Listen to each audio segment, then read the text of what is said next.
یہ باتیں کرنے کرانے کی ہیں کہ خود سے کام کر لینا سنت ہے؟ آپ نے 2 منٹ لگائے ہیں اور آپ نے کسی پر روب ڈال کے آپ فارغ ہو گئے۔ اخلاقی رویوں میں سب سے زیادہ ضروری تو دوسرے کا احساس کرنا ہوتا ہے۔ اخلاقی رویوں میں سب سے زیادہ حاجت تو دوسرے کی تکلیف اور شدت کا احساس کرنے کی ہوتی ہے۔ میرے صاحب فرمایا کرتے تھے 10 منٹ کیوں انتظار کراتے ہو لوگوں کو؟ تم نے ممبر پہ کہا تھا میں 2:15 بجے جماعت کراؤں گا، 2:16 کیسے ہوئے؟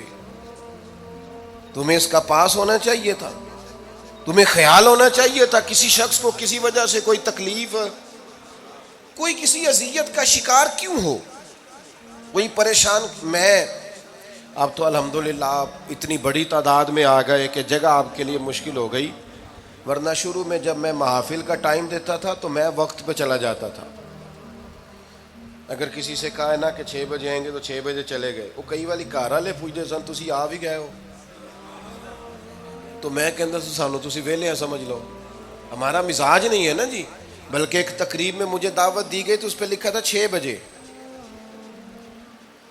تو میں وہاں پہنچا تو میزبان بھی نہیں آئے تھے۔ مجھے بتائیں شادی کا کارڈ سارا خاندان بیٹھ کے لکھتا ہے نا، روانگی برات 1 بجے، 1 بجے جاتی ہے برات، مشترکہ جھوٹ بولا سارے خاندان نے۔ یہ رونے کی بات ہے، ہنسنے کی تھوڑی ہے۔ مسلمان اور جھوٹ بولے، مشترکہ طور پہ کہا یہ جھوٹ ہے۔ محفل ہوگی بعد از نماز عشاء، تو ختم کب ہوگی یہ بھی تو بتائیں۔ آپ نے قوم کو تو ایک شخص کا بتایا تھا کہ فلاں صاحب خطاب کریں گے، یہ مقامی، قومی، عالمی شہرت یافتہ، یہ کہاں سے آ گئے؟ کیوں تکلیف دی گئی؟ بلکہ ہم نے تو منصوبہ بندی کی ہے کہ لوگ ہمارے جلسوں میں نہ آئیں۔ ستائے اتنا ہے، ایک جگہ پہ میں حاضر تھا تو 1:30 بجے مجھے مائک دے رہے تھے، اب تو میں جاتا نہیں ہوں، رات کو چھوڑ دیا ہے۔ 1 بجے رات کو مائک دے رہے ہیں تو نقیب بیچارہ رٹی رٹائی بات کر رہا ہے، کہتا ہے بلا تاخیر۔ میں نے کہا ابھی بھی بلا تاخیر ہے، کر لو تھوڑی تاخیر۔ خدا کے بندو ختم کرو، آدھے گھنٹے میں مسئلے کی سمجھ آ جاتی ہے، ایک پیغام دو، بات ختم ہو گئی۔ اتنا الجھاؤ اور اتنا بات کو کھینچنے کا معنی کیا؟ اپنے رویوں کے اندر۔ میں چلا گیا 6 بجے تو میزبان صاحب بھی نہیں آئے تھے، تو وہ تقریب کب شروع ہوئی؟ 9 بجے۔ تو میں نے ان سے کہا غور سے دیکھ لو کہیں میں تو نہیں الٹا پڑتا رہا، 9 اور میں 6 سمجھتا رہا ہوں۔ یہ چھوڑیں ان چیزوں کو، اپنی زندگی میں آپ نظم پیدا نہیں کریں گے تو کوئی کام کیسے کریں گے؟ حضرت حکیم الامت مفتی احمد یار خان صاحب نعیمی رحمۃ اللہ علیہ، مفتی صاحب رحمۃ اللہ علیہ جب جمعے والے دن الحمدللہ کہتے تھے نا تو پورا 1 بجا ہوتا تھا۔ لوگ گھڑی کو کہتے تھے تو غلط ہو سکتی ہے، پر مفتی صاحب پورے ٹائم پہ الحمدللہ کہتے ہیں۔ بلکہ ان کے بارے میں معروف ہے کہ وہاں ایک ذمہ دار تھا، بھینسوں کا دودھ دھوتے ہیں نا دیہاتی لوگ، تو عصر کی اذان سے 5 منٹ پہلے مفتی صاحب مسجد تشریف لے جاتے۔ یہ اخلاق ہے، یہ آپ کا رویہ ہے، یہ آپ کا انداز ہے۔ عصر کی اذان سے 5 منٹ پہلے جاتے تھے، جا کے وضو بنانا پڑے تو سنت ادا کر کے بر وقت نماز میں شامل ہو جائیں۔ تو مفتی صاحب گزر جاتے تو وہ ذمہ دار اپنے بیٹے سے کہتا کہ اب آپ نا بچے کو چھوڑیں بھینس کے نیچے تاکہ ہم بھینسوں کا دودھ دھوئیں۔ تو ایک دن وہ بیٹا کہنے لگا ابا جی ابھی تو یہ سورج کھڑا ہے، عصر کا ٹائم کہاں ہوا ہے؟ تو وہ کہنے لگا تو چھڑ دے کٹا، مفتی صاحب لنگ گئے نہیں، ٹائم ہو گیا ہے۔ یہ ہمارے بزرگوں نے ہمیں رویے سکھائے۔ آپ نظم والے ہوں، اخلاق والے ہوں، سچائی والے ہوں، دیانتداری والے ہوں، دوسروں کا خیال رکھیں، کسی کو تکلیف نہ ہو ہماری وجہ سے۔ پتہ ہے رسول پاک صلی اللہ علیہ وسلم کی بارگاہ میں آ کے عرض کیا گیا یا رسول اللہ یہ ہمارے امام صاحب بہت لمبی نماز پڑھاتے ہیں، صحیح حدیث میں موجود ہے۔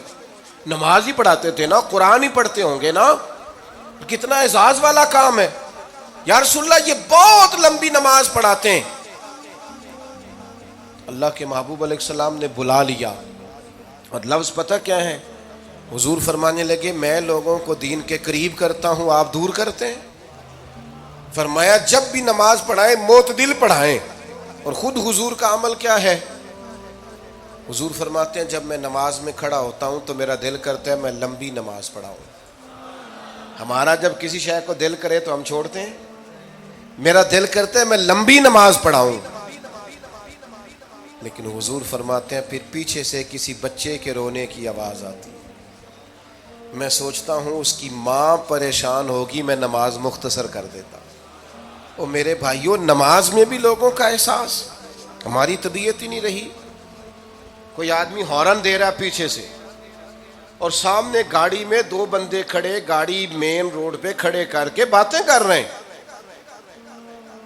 اور وہ ہارن بجا رہا ہے تو کہتے ہیں ٹھہر جا، آگ بجھانی ہے جا کے. ایک تو آپ نے اتنا ظلم کیا کہ آپ نے روڈ بند کیا، اور دوسرا اخلاقی رویہ یہ ہے. اور میرے بھائی یہ بھی بد اخلاقی ہے کہ آپ اپنا موٹر سائیکل مین روڈ پہ کھڑے کر کے دکان پہ چلے جائیں، لوگوں کو تکلیف میں ڈالیں گے. اسلام اس کی اجازت نہیں دیتا. رستوں کے نشان مٹانے والے کو نبی پاک نے تنبیہ فرمائی، کسی کو تکلیف ہو، اذیت ہو. اور بعض لوگ سمجھتے ہیں کہ میں نے پریشر میں رکھی ہوئی ہے دنیا، ڈرتے ہیں لوگ مجھ سے. جو ڈر کے عزت کرتا ہے وہ خوف کھاتا ہے، اور جو محبت سے تجھے سلوٹ کرتا ہے وہ تیرا احترام کرتا ہے. بعض لوگ کسی کے شر سے بچنے کے لیے بھی اسے سلام کرتے ہیں، وہ عزت نہیں ہوتی، وہ عزت نہیں ہوتی کہ یہ تو رٹا ڈال دے گا. اپنے اخلاقی رویے ہمیں اللہ کے محبوب سے سیکھنے، حضور سے خیرات لینی ہے. اخلاق حسنہ، ہم نے اپنے آپ کو سمجھنا ہے، ہم نے اپنے مزاجوں میں تبدیلی پیدا کرنی ہے، بالخصوص بزرگوں کے معاملے میں، بڑوں کے معاملے میں. جیسے جیسے انسان ضعیف ہوتا جاتا ہے نا، حساس ہوتا جاتا ہے، اسے باتیں تکلیف دینے لگتی. وہ ایک بوڑھی اماں ایک دفعہ مجھے کہنے لگی کہ آپ میرے بچوں سے کہہ دیں خرچہ پامیں تھوڑا دین کرن، میرے نال بولن صحیح کرن. وہ جب اپنی بیویوں کے سامنے میرے ساتھ تھوڑا والیوم اونچا کر کے بات کرتے ہیں آواز کا، تو مجھے تکلیف ہوتی. اپنا رویہ، لہجہ، اس پر غور ہو. جوانی میں ہی تو برداشت کرنا ہوتا ہے. اپنے مزاج کو کبھی بکھرنے اور ٹوٹنے نہ دیں. اور سب سے زیادہ بندے کا پتہ ہی تب چلتا ہے جب کوئی اسے پورا غصہ دلائے، جو پھر کنٹرول کرے، وہی تو کمال آدمی ہوتا ہے. آ کے کہا گیا تھا نا نبی پاک علیہ السلام کو کہ یا رسول اللہ، وہ معاذ اللہ ان لفظوں کے ساتھ تانا و تشنیع کرتے ہیں، نقل کفر نہ باشد. تو حضور فرمانے لگے وہ پتہ نہیں کس کی باتیں کرتے ہیں، مجھے تو اللہ نے محمد بنا کے بھیجا، میں تو محمد ہوں، اور محمد ہوتا ہی وہ ہے جس کی تعریفیں ہوں. وہ پتہ نہیں کس کی باتیں کر رہے ہیں، چھوڑو. وہ پتہ نہیں اس کی بات کر رہے ہوں گے جس کا وہ معاذ اللہ نام بگاڑتے ہیں. میرے عزیز، تھوڑا سا برداشت، اور آپ جملوں سے غور کریں، کسی کے لہجے سے غور کریں کہ وہ بندہ کہیں تکلیف میں تو نہیں، آزمائش میں تو نہیں. میں پہلے ہی مختصر تقریر کرنا چاہ رہا تھا، اب آپ لوگوں نے اور مختصر کرا دیا مجھ سے، تو میں بس بات کو سمیٹنے لگا ہوں، آپ غور فرمائیں گے. ایک دن نبی پاک علیہ السلام نے سید عائشہ صدیقہ رضی اللہ تعالیٰ عنہ سے فرمایا. حضور فرمانے لگے عائشہ، جب آپ مجھ سے خوش ہوتی ہیں تب بھی مجھے پتہ چل جاتا ہے، اور جب آپ کے دل میں کوئی بات ہوتی ہے تب بھی پتہ چل جاتا ہے. تو سیدہ پاک عرض کرنے لگی حضور مجھے میری ماں روئے، میں اور آپ سے ناراض. تو کریم فرمانے لگے بتاؤں پھر؟ یا رسول اللہ فرمائیے. حضور فرمانے لگے عائشہ آپ کبھی کبھی قسم اٹھاتی ہیں؟ یا رسول اللہ اٹھاتی ہوں. فرمایا جب آپ خوش ہوتی ہیں تو کہتی ہیں مجھے رب محمد کی قسم، اور جب دل میں کوئی بات ہوتی ہے پھر کہتی ہو جناب ابراہیم خلیل کے رب کی قسم. پھر حضرت ابراہیم کی نسبت سے قسم اٹھاتی ہو. تو جناب عائشہ کہتی ہیں حضور کی بات سن کے جو میرا حال تھا میں بتا نہیں سکتی. یا رسول اللہ آپ اتنا خیال کرتے ہیں؟ یہاں تک خیال فرماتے ہیں کوئی کیا بول رہا ہے؟ کہتی میں نے فوراً عرض کی کہ یا رسول اللہ مجھے رب محمد کی قسم ہو، میری زبان سے نام ہی جاتا ہے، میرے دل میں آپ ہر وقت موجود رہتے ہیں، دل میں.